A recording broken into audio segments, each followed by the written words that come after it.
In 1934, a company called Muzak began installing speakers in workplaces across America. They weren't selling music, they were selling the elimination of silence.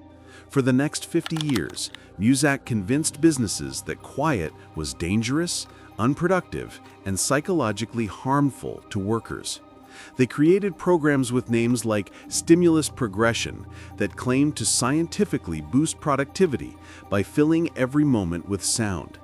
And in several U.S. states, they successfully lobbied for laws that made workplace silence effectively illegal.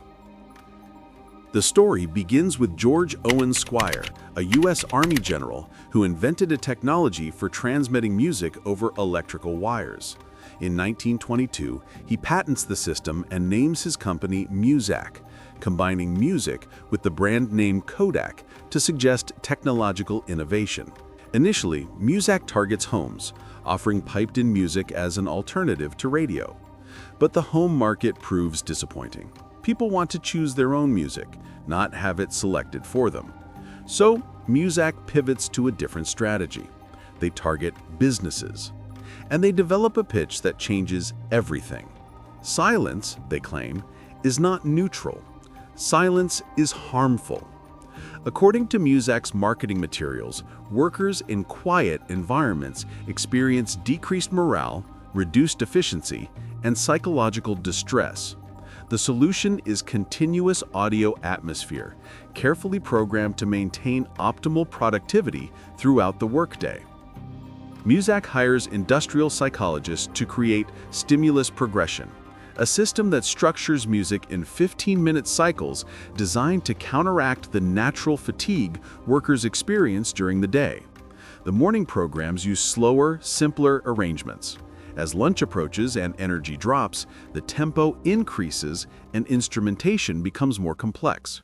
The afternoon features the most stimulating arrangements to combat the post-lunch slump.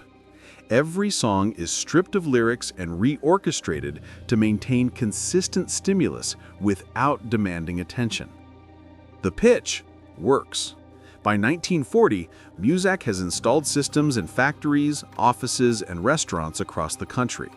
Workers arrive to find speakers mounted in ceilings, on walls, in every room. There are no volume controls, no off switches. The music plays continuously during work hours. When employees complain about the noise, management tells them it's for their own benefit, backed by Muzak's research showing productivity increases of up to 25%. But Muzak faces a problem. Some businesses remain skeptical. Labor unions in several industries push back against the forced audio environment, calling it an invasion of workers' autonomy. So Muzak launches a lobbying campaign.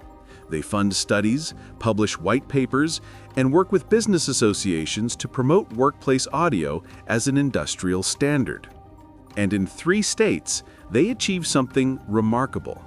Between 1958 and 1962, laws pass in Pennsylvania, Ohio, and Illinois, requiring certain types of workplaces to maintain continuous audio atmosphere. The laws don't explicitly mention Muzak, but the technical specifications match Muzak's systems exactly. Factories over a certain size, offices with more than 50 employees, warehouses, and processing facilities all must install workplace audio systems or face fines for creating psychologically harmful work environments. Silence becomes a violation. Muzak provides the equipment and programming for a monthly fee. By 1965, the company claims their audio reaches 90 million people daily. Factory workers weld to carefully orchestrated versions of pop songs.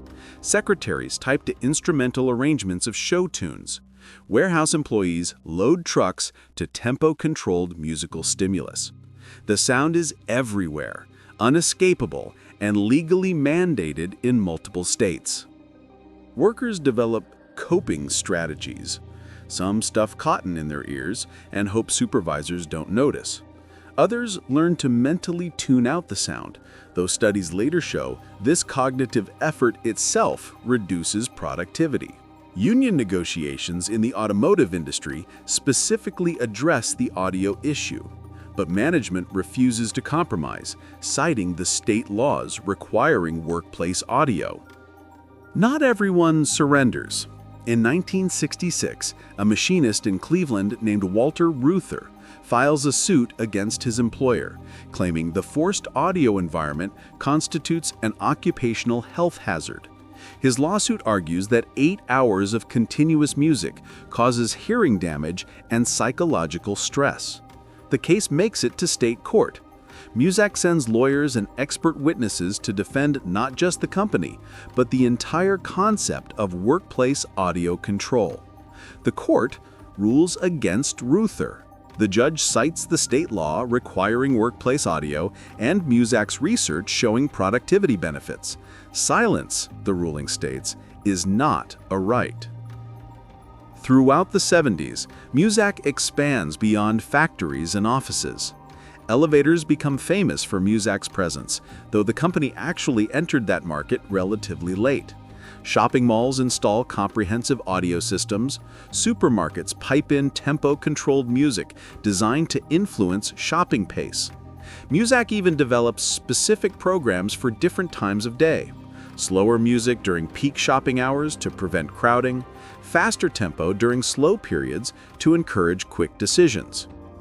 But cracks begin appearing in Muzak's scientific foundation.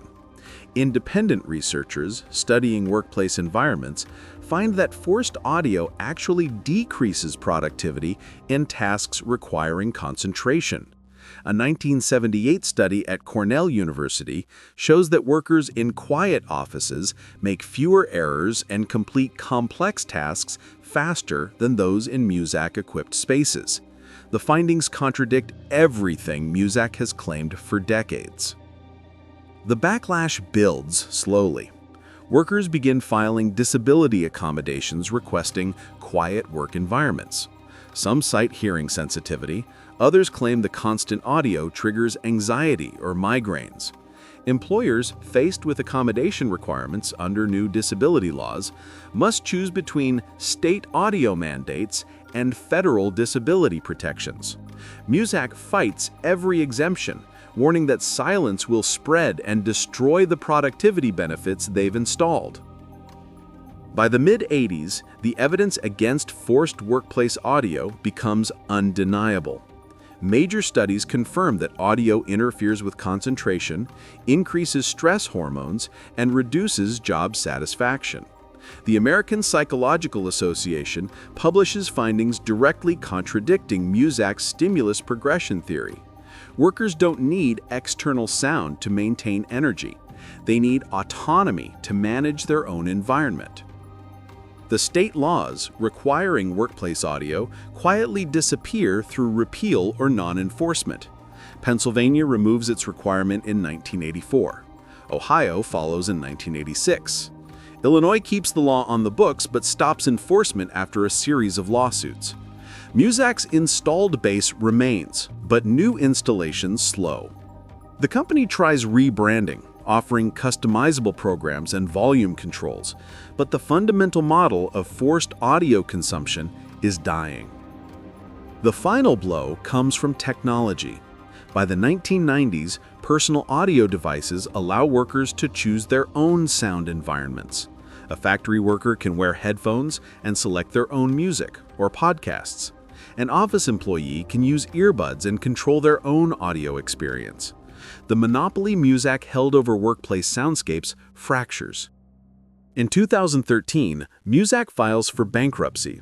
The company that convinced America to fear silence ultimately couldn't survive in a world where individuals reclaimed control over what they hear. Today, the legacy persists in unexpected ways.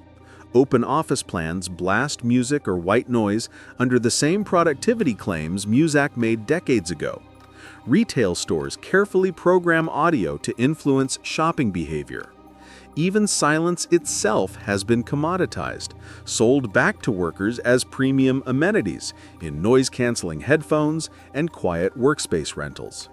Muzak taught businesses that sound is a tool for controlling human behavior. We never fully unlearned that lesson. The speakers are still in the ceilings.